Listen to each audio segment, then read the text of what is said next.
capítulo 1, versículo 4 e 5.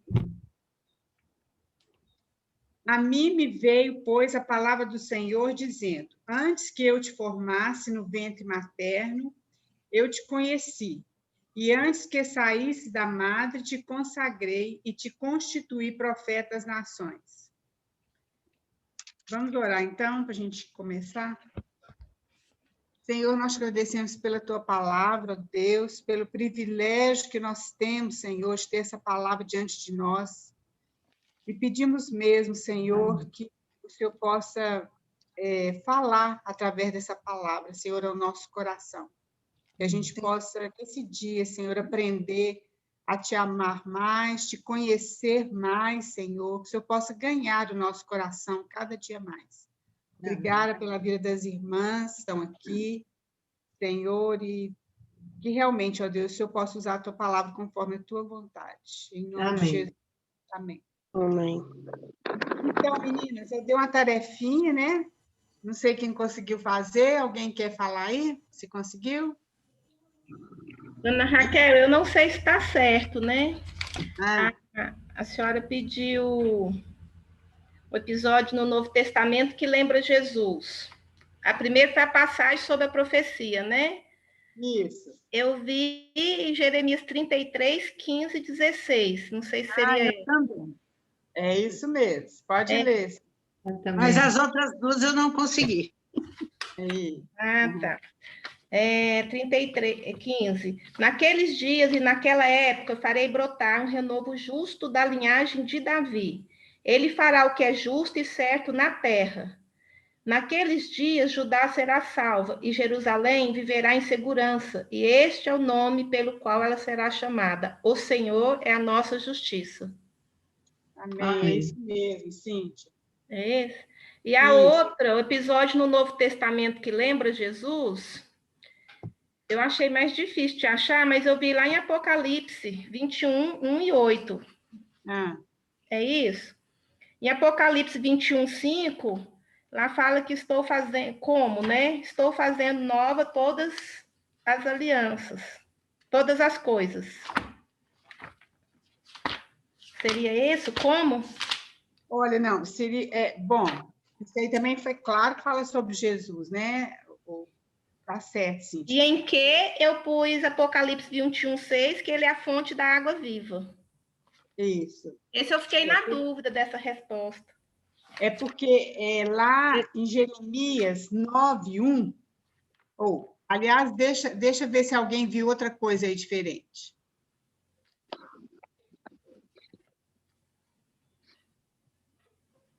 Então, tá. Lá em Jeremias 9, 1, está escrito assim, ó. Eu acho até que eu não sei se eu coloquei essa referência. Pois, só pôs Jeremias 8, 18 como e 9, 1 também. Ah, tá. Então, tá. Então, leia aí o 9, 1, quem está aberto aí, por favor. Quem dera a minha cabeça se tornassem águas, e os meus olhos em fonte de lágrimas. Então choraria dia e de noite os mortos da filha do meu povo.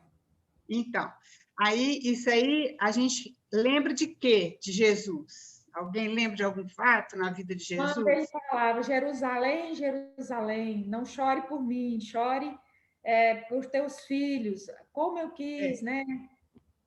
Alguém abre lá em Lucas 19, 41.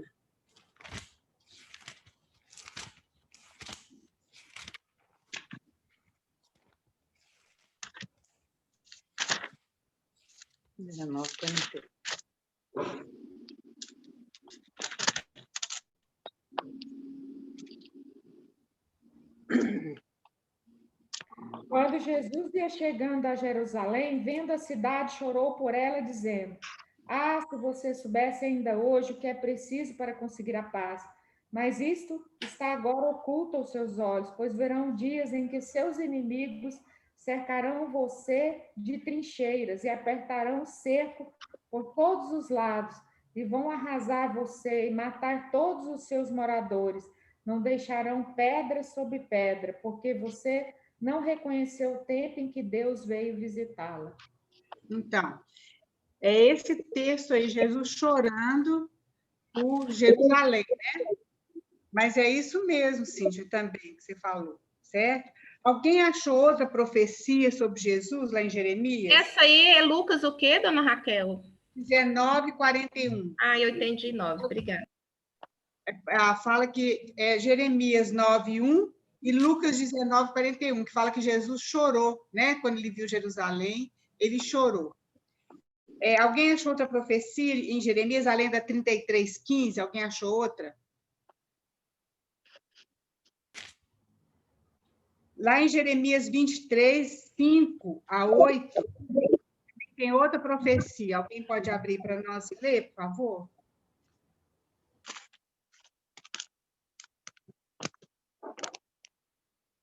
Qual, Raquel? Jeremias 23:5-8. 23.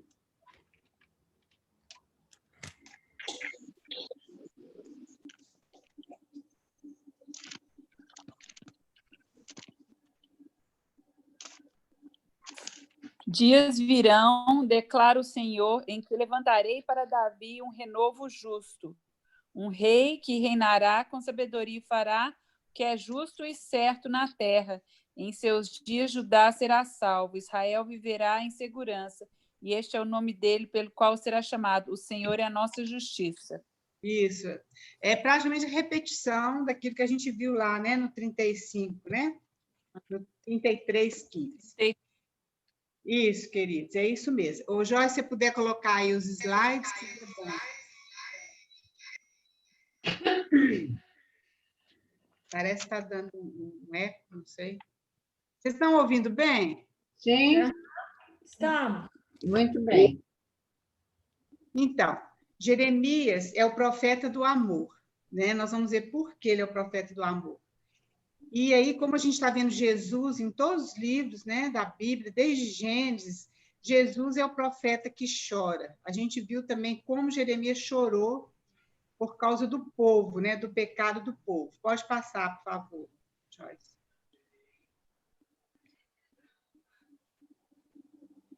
O nome Jeremias significa Jeová é exaltado.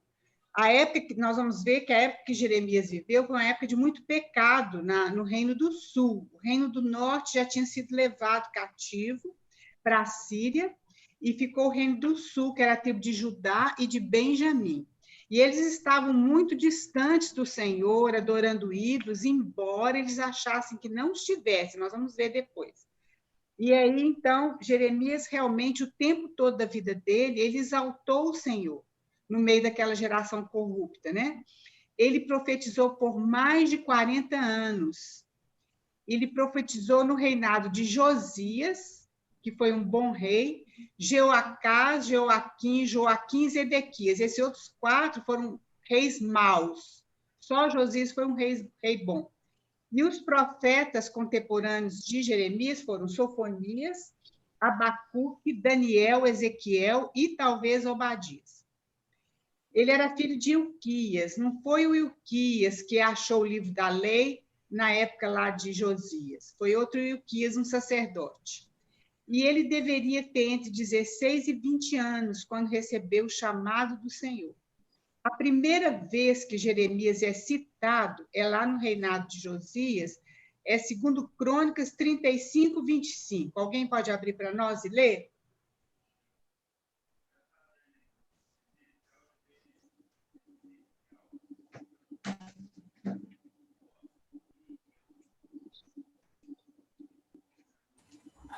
O profeta Jeremias compôs cânticos fúnebres em homenagem a Josias. E até hoje os cantores e cantoras ainda entoam esses lamentos sobre sua morte. Eles se tornaram uma tradição e estão registrados no livro das Lamentações. Isso, lá em Lamentações, né? Então, olha bem, pode passar aí para nós, por favor, Joyce. Então, quando Josias morreu, Jeremias entoou essa lamentação, um cântico, né? Isso era um costume deles. Aí nós vamos fazer uma comparação de Jeremias e Isaías. Jeremias e Isaías, eles foram santos homens de Deus e falaram movidos pelo Espírito. A gente viu esse versículo lá em Pedro, né? Vocês lembram? E lá fala que nenhuma profecia é dada por vontade do profeta, né? Mas homens santos, inspirados por Deus, que foram movidos, né, para falar a palavra de Deus. Isaías viveu numa época de bons reis, exceto Acás, mas os outros reis todos foram bons. Ezequias, etc. Jeremias viveu numa época de maus reis, exceto Josias. Isaías pertencia à família real, com certeza da família da tribo de Judá, né? E Jeremias pertencia à família sacerdotal. Isaías, ele teve uma visão muito abrangente.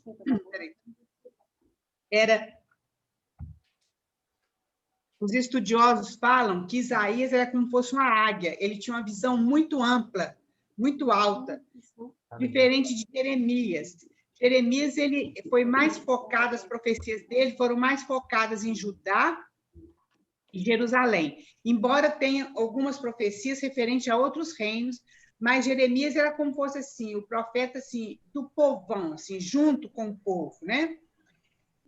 Isaías era o profeta da fé, Jeremias o profeta do amor e Ezequiel o profeta da esperança. E é muito interessante também, queridos, eu não coloquei aí, mas Isaías, ele profetizou mais sobre o Senhor Jesus Cristo, Jeremias fala mais do amor de Deus Pai, e Ezequiel fala muito do Espírito Santo. Isso é muito interessante. Isaías profetizou entre os anos de 791 e 686 a.C. Essas datas, muitas vezes, quando vocês vão pesquisar em outros lugares, às vezes tem uma leve diferença, mas é mais ou menos entre esse período que ele profetizou. E Jeremias profetizou entre o ano de 627 a 586. Pode passar, Joyce, por favor.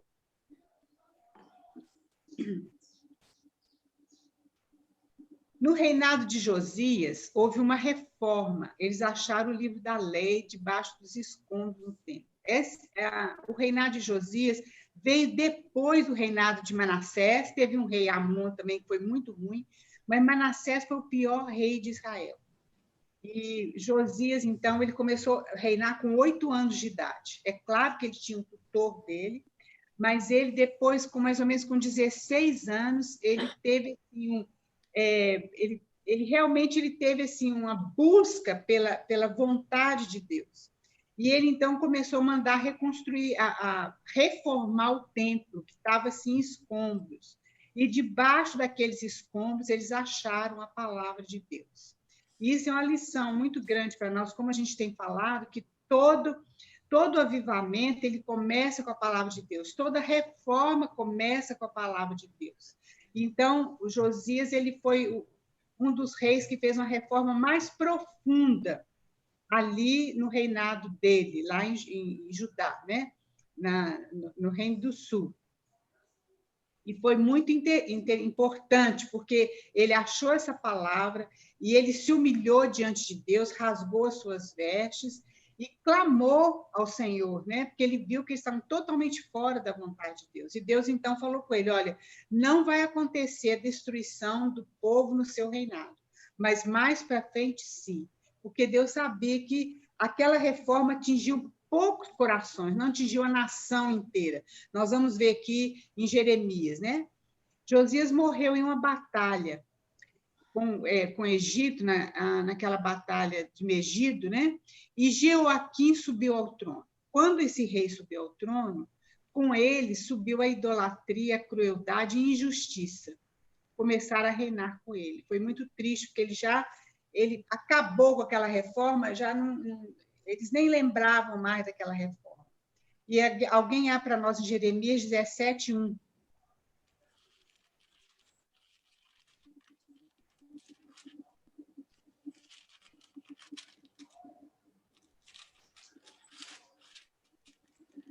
O pecado de Judá está escrito com um ponteiro de ferro e com diamante pontiagudo, gravado na tábua do seu coração e nas pontas dos seus altares.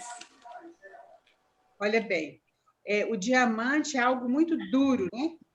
Então, o é como se Deus estivesse falando, olha, Jeremias, Deus falando através de Jeremias, que o pecado deles estava tão arraigado na vida deles que marcou a vida deles. Por isso que Jeremias fala do coração, né? Fala do coração, que Deus iria tirar aquele coração de pedra e colocar um coração de carne. E Jeremias fala também que o coração é corrupto, nosso coração é corrupto. Então, o coração daquele povo de Judá estava marcado pelo pecado. Depois da morte de Joaquim, a confusão, né? Joaquim subiu ao trono, mas reinou apenas 3 meses, porque Nabucodonosor, ele foi levado lá para a Babilônia, esse Joaquim. E Nabucodonosor colocou Zedequias no lugar de Joaquim. Zedequias também foi um mau rei, ele não aprendeu nada com aquilo, né? E isso, Jeremias sempre profetizando para o povo. Quem lê o livro, vê o tempo inteiro ele falando do pecado do povo, para o povo voltar para Deus, né? Zedequias reinou por 11 anos, e no final desses 11 anos, ele foi levado cativo e toda a nação de Judá foi levada para a Babilônia. E é interessante que, junto dessas profecias de Jeremias, Deus sempre chamando o povo ao arrependimento e dando profecias de esperança, né? Que um dia eles voltariam para ali, para ver se eles se arrependiam. Mas eles não arrependiam. Então, alguém abre para mim aí em Jeremias 16, 10. E outra pode abrir em Jeremias 7, 4, por favor. Quando você falar todas essas coisas a este povo e eles lhe perguntarem, por que o Senhor determinou uma desgraça tão terrível contra nós? Que delito ou pecado cometemos contra o Senhor, contra o nosso Deus?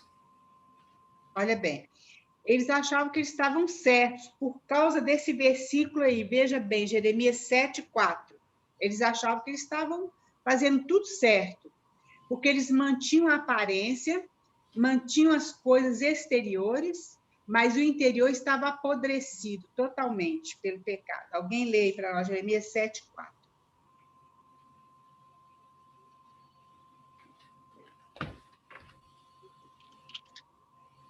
Não confie em palavras falsas dizendo, templo do Senhor, este é o templo do Senhor. Olha, eles achavam que o templo estando ali estava tudo certo. Eles estavam fazendo sacrifício, estava tudo certo. Os sacerdotes estavam ali, estava tudo certo. Eles estavam fazendo outras coisas, estava tudo certo, mas não estava. O coração deles estava totalmente longe do Senhor. Isso é uma coisa muito séria, queridos, que é uma lição para nós, que muitas vezes a gente está com as aparências, né? É o culto que eu vou, a reunião de oração que eu vou, etc. Mas o nosso coração está perdido, está com pecado e está assim longe do Senhor. A gente faz muitas vezes as coisas por costume, porque a gente acha que é daquela forma que a gente aproxima de Deus, mas o nosso coração e os nossos lábios estão longe do Senhor. Então, eles achavam, porque o templo estava ali, eles estavam protegidos, que Deus estava com ele, mas não estava. Eles estavam totalmente... Tem um texto que eu não anotei aqui de Jeremias, que Jeremias fala com as pessoas, olha, vocês estão adorando outros deuses, vocês estão amassando bolos, né, para outros deuses, para a rainha do céu. E aí, então, aí eles falam, não, as nossas mulheres estão fazendo isso. Aí as mulheres falam, não, os maridos trazem a lenha, a gente amassa o bolo e faz isso para a rainha do céu. Porque enquanto a gente está fazendo isso para a rainha do céu, estava tudo bem. Mas agora que a gente está parando de fazer isso, está vindo essa maldição sobre nós. Então, vocês veem a que ponto chegou o pecado desse povo. Muito triste isso, queridos. Por isso que a gente precisa ir diante do Senhor. Lá em Salmos fala, pedindo que o Senhor sonde o nosso coração e nos conhece, e vê se há em nós algum caminho mau, né? Isso é muito importante. Pode passar, Joyce, por favor. Jeremias se profetizou em 3 períodos. No reinado de Josias, foi durante 20 anos, que o povo deveria arrepender e retornar para Deus. Vocês veem que mesmo aquela reforma de Josias, essa reforma não alcançou o coração de todos, né? Alcançou o coração de alguns. Depois, no reinado de Joaquim, 11 anos. Jeremias fez muitas mensagens de advertência e do juízo de Deus que realmente viria se o povo não se arrependesse. E depois, no reinado de Zedequias, até o povo ser levado para o cativeiro, Jeremias ainda ficou pelejando e falando e profetizando, né, para aquele povo. Isso. Jeremias não foi compreendido pelo próprio povo. Ele foi um profeta que sofreu muito, e nisso também ele assemelha ao Senhor Jesus Cristo. Ele sofreu prisões, várias prisões, foi colocado no tronco, ele foi, quem lê o livro viu, ele foi jogado dentro de uma cisterna, atolou lá nessa cisterna, ele foi açoitado, e depois, no final, quando Nabucodonosor tinha já cercado Jerusalém, ele saiu, depois nós vamos ver isso, para poder tomar posse de um campo que ele tinha comprado, e as pessoas buscaram ele, falou que ele estava sendo traidor, né, da sua nação, e não era nada disso. E daí, então, ele foi tratado como traidor da nação dele, né? E depois eles levaram ele para o Egito. Levaram ele, eu não sei, minha tela que está branca, não sei se todo mundo está, mas eles levaram ele para o Egito. Sumiu o slide. Hã? Sumiu o slide. Sumiu. Mas vai aparecer aí. Mas ele foi levado para o Egito à força, porque depois que Nabucodonosor levou o povo de Judá lá para a Babilônia, ele deixou alguns lá em Jerusalém. E aí, então, esse povo lá de Jerusalém, eles quiseram ir para o Egito. E Jeremias falou com eles, gente, vocês não vão para o Egito, vocês fiquem aqui, porque Deus quer que vocês fiquem aqui. E aí, o que aconteceu? Eles falaram, não, nós vamos para o Egito. E eles levaram Jeremias à força para o Egito. E o livro de Jeremias não fala isso, a Bíblia não fala, mas a história fala que Jeremias morreu apedrejado no Egito pelos seus próprios compatriotas, porque ele continuou profetizando lá. Então, vocês veem como que ele sofreu, né? Ali. É o outro slide já que a gente está. Então, veja bem.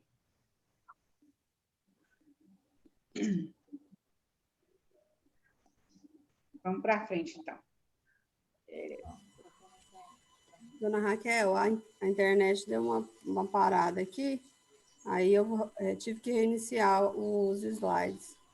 A senhora está nesse aqui do chamado de Jeremias ou no anterior? Depois de Jeremias e Isaías é o próximo desse aí. Está aparecendo aqui Jeremias e Isaías. Deixa eu ver aqui. Porque para mim já está no chamado e encargo de Jeremias.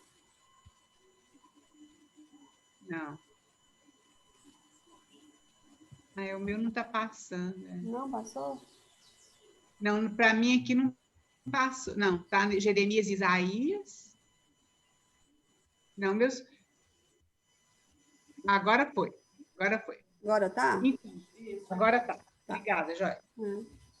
Olha bem, queridos, agora nós vamos ver sobre o chamado de Jeremias e o encargo de Jeremias. Esse é um ponto muito importante, é um ponto que eu gostaria que a gente abrisse lá em Jeremias, foi o primeiro versículo que a gente leu, Jeremias 1, 5. Pode ler a partir do 4. Alguém lê para nós aí.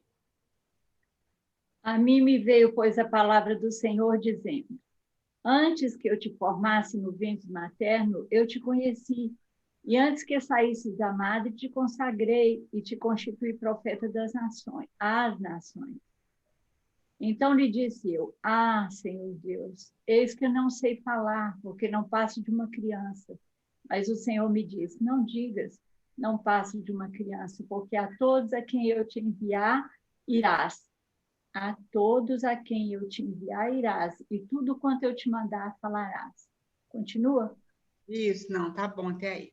Então, vamos ver. Aqui foi o chamado dele, né? Ele realmente, ele tinha entre 16 e 20 anos, ele era muito jovem, e quando aqui fala que ele era uma criança, depois nós vamos ver isso, é porque ele não era reconhecido ainda como homem, né? Assim, lá em Jerusalém por causa da idade dele. Mas você vê que esse texto aqui, ó, a mim me veio, pois, a palavra do Senhor dizendo, olha bem, meninas, presta atenção. Antes que eu te formasse no ventre materno, eu te conheci. Olha só, alguém abre lá em Romanos 8:30 e outra irmã abre em Efésios 1:4. Isso é uma coisa muito linda para a nossa vida, isso aqui é para nós. O chamado, ele vem de Deus, o chamado não começa conosco. O chamado começa com Deus, Deus nos chamando. E isso é uma coisa tão linda, querido. Isso deve conquistar o nosso coração de uma maneira tão profunda que nós não podemos esquecer isso. Alguém lê para nós lá em Romanos 8:30, por favor. E aos que predestinou também chamou, e aos que chamou também justificou, e aos que justificou também glorificou. Isso, amém. Olha aqui. O Senhor é que nos chama. Foi Ele que nos chamou. E aqui está falando que antes de Jeremias ser formado no ventre da mãe dele. E lá em Efésios 1:4 também, quem achou pode ler para nós, por favor. Porque Deus nos escolheu nele antes da criação do mundo para sermos santos e irrepreensíveis em sua presença. Mas... Isso. Deus nos escolheu em Cristo antes da fundação do mundo. Nós não tínhamos sido formados no ventre da nossa mãe, mas Ele nos escolheu. Olha que coisa profunda, que coisa maravilhosa, queridos. Antes de haver todas as coisas, antes da fundação do mundo, eu já sonhava com a nossa vida, a vida de cada um de nós. Foi o que ele falou com Jeremias aqui, olha, antes que você fosse formado no ventre materno, eu te escolhi.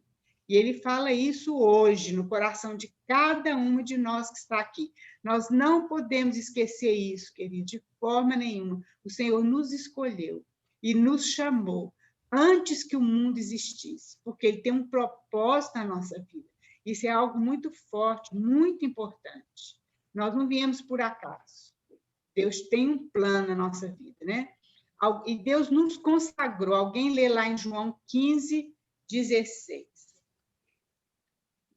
Vocês não me escolheram, mas eu os escolhi para irem darem fruto, fruto que permaneçam, a fim de que o Pai lhe conceda o que pedirem em meu nome.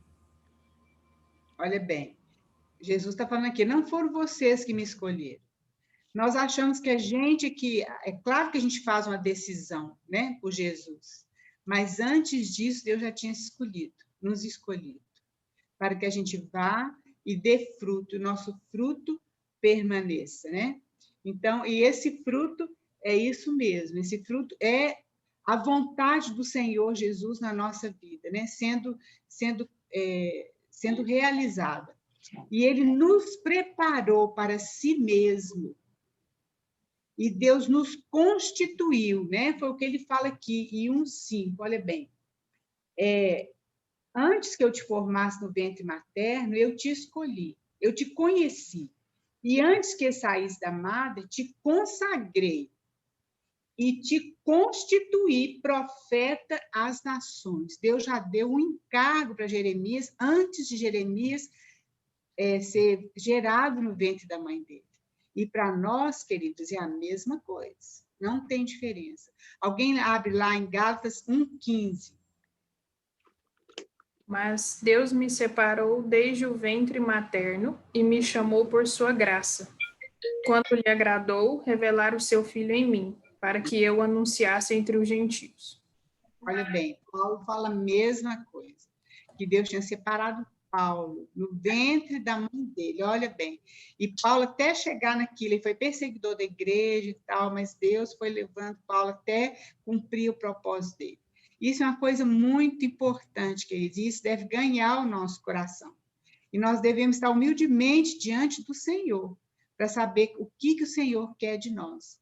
Deus preparou, Deus constituiu, e Deus, Ele nos preparou para várias coisas. Ele fala que uns são mestres, outros são apóstolos, outros são pastores, uns são donos de casa, outros são médicos, outros são advogados, outros são enfermeiros, outros são... Cada um, Deus preparou, nos preparou para cada coisa, Deus nos preparou.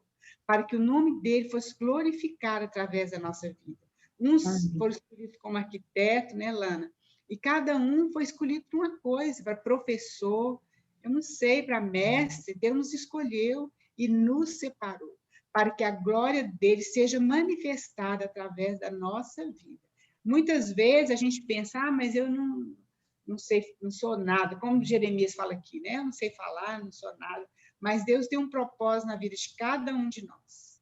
Cada um de nós. Ele tem um propósito e ele vai cumprir esse propósito. Louvado seja o Senhor por isso, né? Pode passar o último slide. Eu creio que é o último, Joyce, por favor.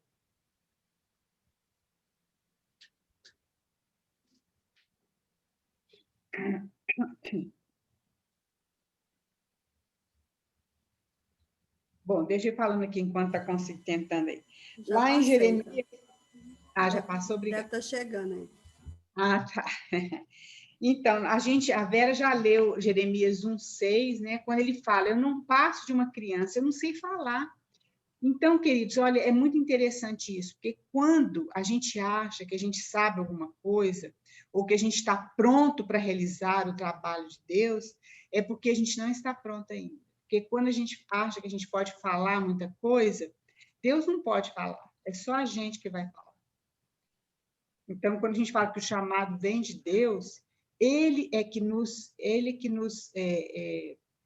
capacita, né? E nós vamos ver alguns versículos que falam sobre isso. Ele foi treinado, aí já passou, Joyce, obrigada. Ele foi treinado para ser um sacerdote. Ele era um sacerdote. O sacerdote, ele não precisa falar nada. O sacerdote precisa aprender a fazer o sacrifício e levar os pecados do povo diante de Deus. Ele não precisa falar nada. Mas Deus falou que ele seria um profeta. O profeta precisa falar. Então, Jeremias não tinha sido treinado para falar. Por isso que ele fala, olha, eu não sei falar, né? Então, foi isso que eu coloquei, ó, se nós nos considerarmos capazes de servir ao Senhor, provavelmente o Senhor não vai poder nos usar, porque a gente vai para a força do nosso braço. Então, por isso que Deus pôde usar Jeremias e tantos outros. Ele pôde usar Moisés. Enquanto Moisés achava que ele dava conta, Deus não pôde usar ele. Moisés precisou passar 40 anos ali no deserto com o sogro dele, né? Sem falar nada, só tinha as ovelhas, né? Diante dele lá, para ele poder chegar à conclusão que ele não conseguia, que Deus é que tinha que fazer a obra através dele. E aí a gente pensa, gente, mas estava numa época tão complicada ali de Judá, né? Por que Deus não levantou uma pessoa mais forte, mais poderosa, mais que pudesse convencer o povo? Então, vamos ver lá em 2 Coríntios 4:7, alguém abre 1 Coríntios 1:26-29.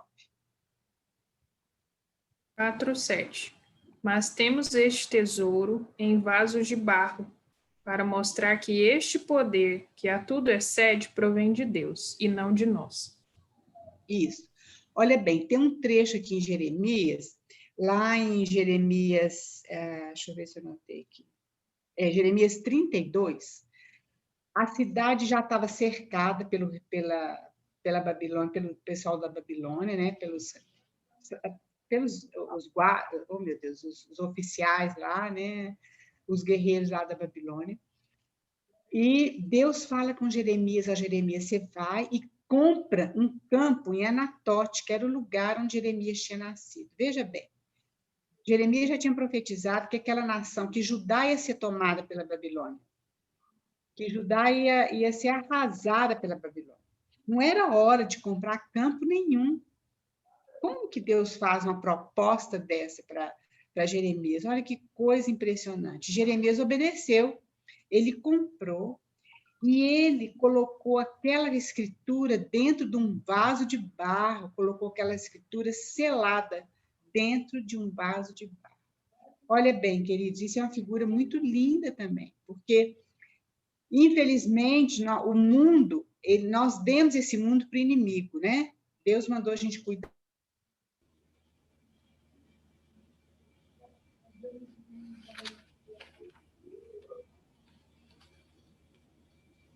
Deus colocou algo importante dentro, como fosse aquela escritura selada. que é o quê? Que somos nós, que é o Senhor Jesus dentro de nós. Nós somos esses vasos de barro. E nós somos feitos do barro, né? Que podem ser quebrados, mas dentro de nós tem essa escritura que está selada, que é o Espírito Santo, que é o direito de Deus sobre a nossa vida, que é a herança de Deus nesse mundo assolado, que somos nós. É o Senhor Jesus Cristo dentro de nós, né? Porque realmente é aquilo que fala lá em Colossenses, Cristo em vós, é a esperança da glória. O mundo realmente está num caos, mas tem essa escritura dentro de nós, que é o selo do Espírito Santo dentro do nosso coração. Então, quando a gente for ler lá em Jeremias 32, nós vamos ver que coisa impressionante é aquela, uma terra que estava sendo invadida. Por que que Deus manda falar aquilo? Porque é uma figura de realmente aquilo que o Senhor está fazendo em nós, fazendo com o povo dele. Lembra aquela parábola que Jesus contou que ele achou que a pessoa achou um tesouro no campo, ele escondeu aquele tesouro? A gente interpreta aquela parábola, realmente nós achamos o Senhor Jesus, está certo, mas aquela parábola, ela diz desse tesouro, que é a igreja, que somos nós, que o Senhor Jesus achou aqui no mundo, e ele escondeu esse tesouro. Então, é esse mesmo texto lá de Jeremias 32. E alguém lê para nós o 1 Coríntios 1, 26 a 29, por favor.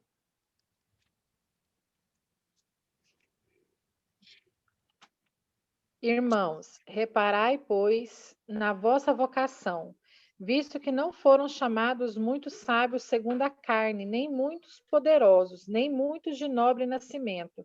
Pelo contrário, Deus escolheu as coisas loucas do mundo para envergonhar os sábios, e escolheu as coisas fracas do mundo para envergonhar as fortes.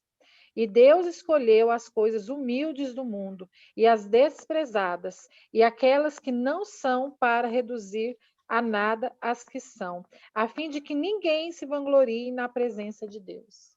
Então, esse versículo, então, está falando que a suficiência vem do Senhor. Ele nos escolheu e ele é que nos capacita para fazer aquilo que ele propôs para fazer em nós. Glória a Deus por isso, né? Então, queridos, hoje nós precisamos também de arrependimento, como aquele povo de Judá, e voltar para o Senhor. Nós precisamos mesmo de sondar o nosso coração e ver qual que é o nosso propósito, ver qual que é a nossa motivação, se nós realmente estamos buscando ao Senhor, se realmente qual que é o nosso foco, né? Onde está o nosso foco? E nós precisamos também de profetas como Jeremias. Por quê? Porque o povo estava em pecado, mas Jeremias ele profetizava aquilo, mas com o coração partido. Até o final da vida dele, ele amava aquele povo de Deus. E ele chorava pelos erros dos irmãos. Então, queridos, muitas vezes a gente vê muitos erros, a gente aponta muito dedo, eu mesmo faço isso, mas veja bem, esse não é o coração do Senhor. O Senhor, nós vamos ver agora no livro de Lamentações, que é o Senhor chorando pelo pecado do povo. Deus nunca se alegrou com os castigos que ele precisa nos dar e deu para o povo de Israel. Ele nunca se alegrou. É como um pai que precisa disciplinar seu filho. Dói mais no pai do que no filho. Então, querido, Jeremias tinha esse coração, porque ele tinha o coração de Deus. Ele tinha esse coração de amor, ele falava para o povo, profetizava, disciplinava, mas era com amor, não era com arrogância. Não era como se ele tivesse uma posição mais elevada do que eles. Então, Deus precisa de pessoas como Jeremias hoje, que possam amar o povo de Deus e também querer saber o que está no coração do Senhor. Então, esse é o livro de Jeremias, de uma maneira muito rápida, né, a gente passar por cima, mas esse é uma ideia geral desse livro, esse livro tão maravilhoso. E a gente vai passar para o livro de Lamentações, de Jeremias. Eu vou começar aqui, enquanto a Joyce... Alguém quer falar alguma coisa, queridos? Quer acrescentar? Se você, às vezes, você lê o livro, você quer acrescentar alguma coisa que Deus te deu?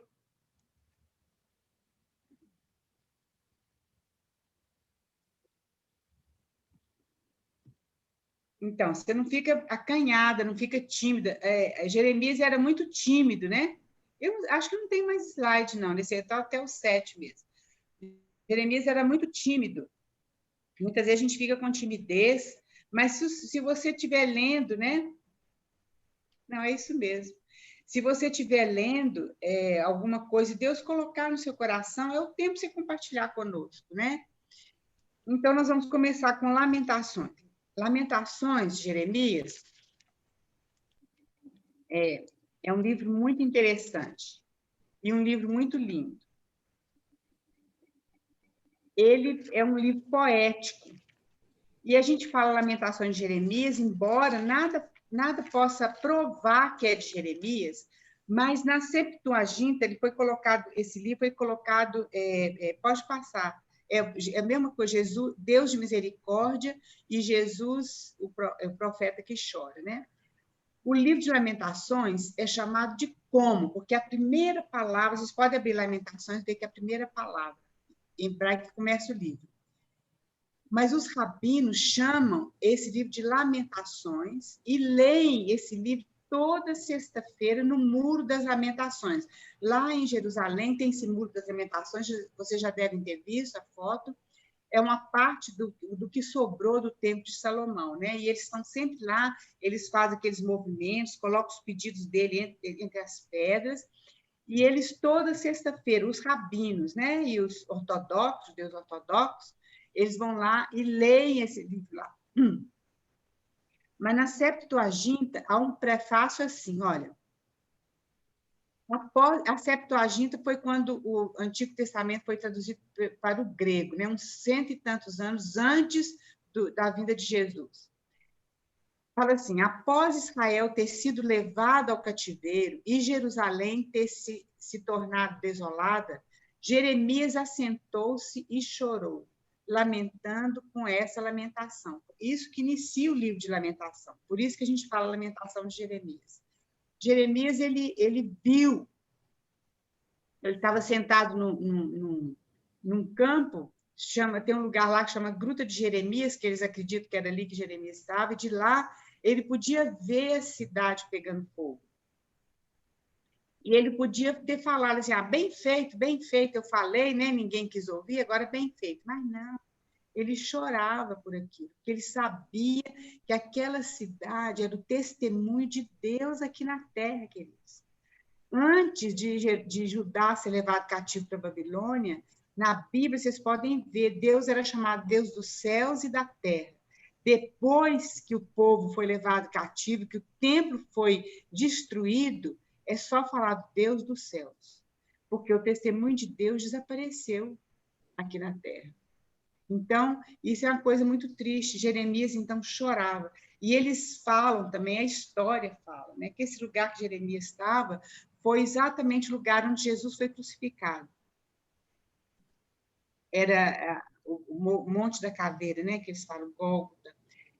Eu não sei se isso é verdade, mas a história diz assim. E veja bem, esse livro ele é feito como poesia. Os 4 primeiros capítulos são escritos em ordem alfabética. Vocês podem reparar que o primeiro capítulo tem 22 versículos, o segundo capítulo tem 22 versículos, o terceiro 66 versículos e o 4º capítulo tem 22 versículos. O que significa isso? Cada versículo começa com uma letra do alfabeto hebraico, né? No capítulo 1, no capítulo 2, no capítulo 3, como são 66 versículos, 3 em 3 versículos que começam com a letra hebraica. Por exemplo, os 3 primeiros versículos começam com Aleph, Aleph, Aleph. Depois os outros 3 com Bet, Bet, Bet. Eu não sei o alfabeto hebraico, mas assim até o final. Alguém lembra que outro lugar na Bíblia, né, que é feito assim, esse acróstico, isso é chamado acróstico? Alguém lembra? Acho que é o Salmos, né? É o Salmo? Salmo 119. Os Salmos 119. Cada conjunto de 8 versículos é escrito com uma letra do alfabeto hebraico. E tem outro lugar também, querido, sabe onde? Lá em Provérbios, quando fala da mulher virtuosa, né? lá em Provérbios 30, não é isso? E essa mulher virtuosa, ela apontando para a igreja do Senhor Jesus Cristo. Né? É muito linda a palavra de Deus, como uma coisa encaixa na outra. Né? Então, veja bem, o capítulo 5, ele não é acróstico, mas é um tipo de poesia hebraica que emprega o paralelismo, né? Ao fazer as comparações. É uma oração, termina ali com uma oração. Então, esse livro todo é um livro poético, é um livro muito lindo. Se você der conta de passar, Joyce, aí para nós, por favor. Isso. Então, veja bem. Essas lamentações, que foi Jeremias que escreveu, a gente crê que foi ele que escreveu, né? Por causa de tudo aquilo que eu já falei. Mas isso é o coração de Deus falando. Olha bem, Deus ama seu povo e deseja abençoá-lo, mas as nossas iniquidades, né, tornam necessário que ele nos discipline. Alguém abre lá em Hebreus 12, 5.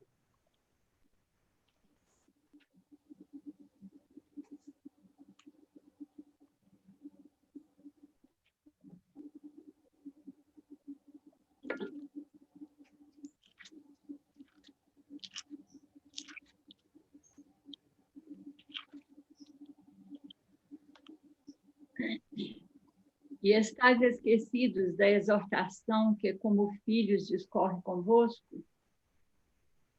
Filho meu, não menospreze a correção que vem do Senhor, nem desmaieis quando por ele és reprovado.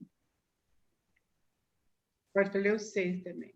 Porque o Senhor corrige porque o Senhor corrige quem ama e açoita todo filho que recebe, a quem recebe. Olha bem. Então, o Senhor nos disciplina, né? Mas para ele é difícil, é doído essa disciplina também, né? Porque ele quer nos abençoar. O Senhor chorou diante de Jerusalém, nós já lemos aqui esse versículo lá em Lucas, né? Como é que ele chorou? Jerusalém seria destruída novamente, como foi no ano 70, né? Depois de Cristo. E o Senhor teve compaixão das pessoas. Alguém abre lá Mateus 15, 23.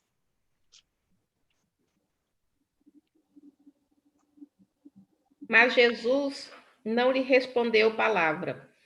Então seus discípulos se aproximaram dele e pediram: manda embora, pois vem gritando atrás de nós. É esse aí? Mateus 15, 23? Eu devo ter anotado errado, não, desculpa. Não, é quando Jesus Mas Jesus, voltando-se, disse a Pedro: arreda, Satanás. Tu és para mim pedra de tropeço. Não, eu estou lendo 16, é 15, né? Não, mas não é esse versículo, não. É porque é quando Jesus fala que ele tinha compaixão daquele povo, né? Porque era como ovelhas sem pastores. Aqui, né? Raquel, achei. Mas Jesus respondeu: não fui enviado senão as ovelhas perdidas da casa de Israel. Não, acho que não é esse ainda. Deixa eu ver se eu li 24.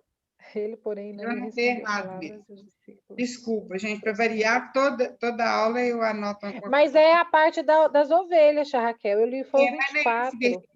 É quando Jesus fala assim, que ele sentia compaixão das pessoas, porque eram ovelhas que não tinham pastor. Depois a gente vai achar isso, né?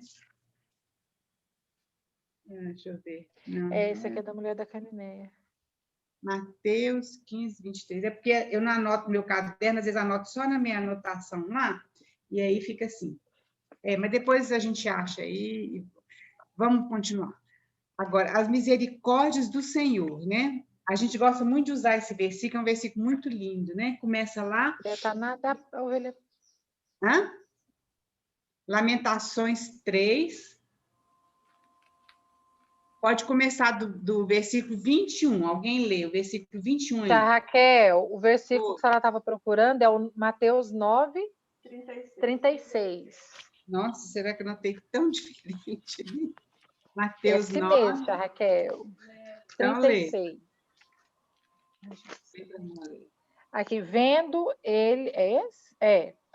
Vendo ele as multidões, compadeceu-se delas, porque estavam aflitas e exaustas como ovelhas que não têm pastor.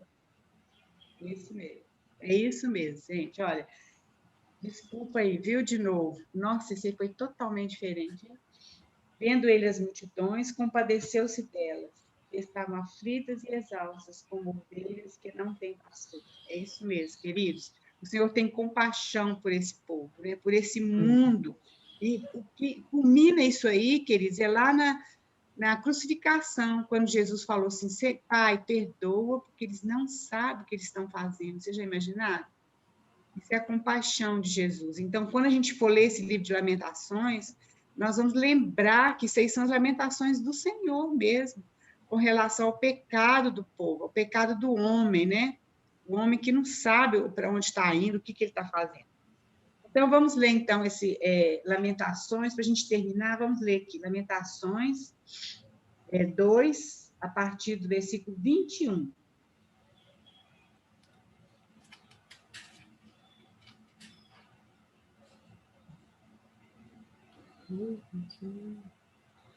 Quer que lê? Quero. Não é 2, não, é 3. 3, 21. O 21 até qual? Pode ser até o 33. Todavia, lembro-me também do que pode me dar esperança. Graças ao grande amor do Senhor, é que não somos consumidos, pois as suas misericórdias são inesgotáveis. Renovam-se cada manhã, grande é a sua fidelidade. Digo a mim mesmo, a minha porção é o Senhor, portanto, nele porei a minha esperança. O Senhor é bom para com aqueles cuja esperança está nele, para com aqueles que o buscam. É bom esperar tranquilo pela salvação do Senhor.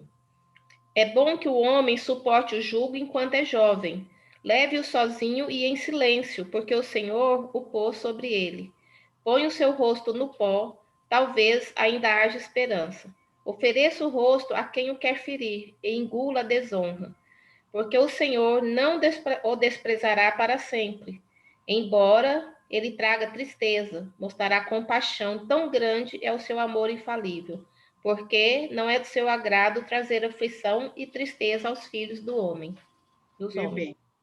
Então, esse é um texto também que a gente deve ler e meditar nele, né? Quando a gente está triste, sem esperança, com medo, né? A gente tem que lembrar que as misericórdias do Senhor é a causa da gente não ser consumido, porque as misericórdias dele não têm fim, né? E esse versículo a gente deve trazer à memória o que pode nos dar esperança. O que pode nos dar esperança? Só o Senhor Jesus. Ele é a nossa esperança, né? E nele deve ser colocada a nossa fé. E a minha porção é o Senhor. A minha herança é o Senhor. Não são as coisas materiais, não é a minha boa reputação, não é aquilo que eu tenho, minhas posses, mas a minha porção é o Senhor. E nele, então, esperarei. Ele é a minha esperança. E ele é fiel, né? Está falando aqui, olha, porque o Senhor, ele é fiel. Grande é a sua fidelidade. Ele é fiel sempre, né? Pois ainda que entristeça alguém, usará de compaixão, segundo a grandeza das suas misericórdias, porque não aflige e nem entristece de bom grado os filhos do homem. Então, queridos, esse é o livro de Lamentações, é um livro muito lindo, depois vocês leem, quem não leu ainda, porque realmente o Senhor, ele enche o nosso coração, né, de alegria, quando a gente pode ler esse livro, né? Que o Senhor realmente possa nos abençoar, nos trazer esperança, né, nesse tempo de aflição, e que a gente possa saber que ele nos escolheu e nos conheceu. Essa palavra conhecer, foi até bom falar isso, que eu tinha esquecido. A tradução dessa palavra não é que ele nos conheceu, mas é que ele fez um compromisso conosco. Essa é a ideia dessa palavra, a tradução certa da palavra que vem lá do hebraico. Deus fez um compromisso conosco antes que a gente fosse formado no ventre da nossa mãe. Então, é mais com relação a um compromisso, não é só, claro que é um conhecimento, mas é um compromisso. Então, queridos, na semana que vem, se Deus permitir, nós vamos estudar Ezequiel. É um livro muito maravilhoso, também, como todos os outros. E eu gostaria mesmo de encorajar as irmãs de ler talvez um capítulo, alguns versículos, e aquilo que o Senhor colocar no seu coração para compartilhar conosco aqui. É muito importante, porque realmente a sabedoria do Senhor ela é multiforme, né? Cada um de nós foi feito de uma forma e o Senhor revela a palavra dele para cada um de nós de uma maneira diferente. Então, que o Senhor possa mesmo nos conduzir durante a semana. Deus abençoe a todas, viu? Muito obrigada. Um beijo grande no coração de todo mundo, viu?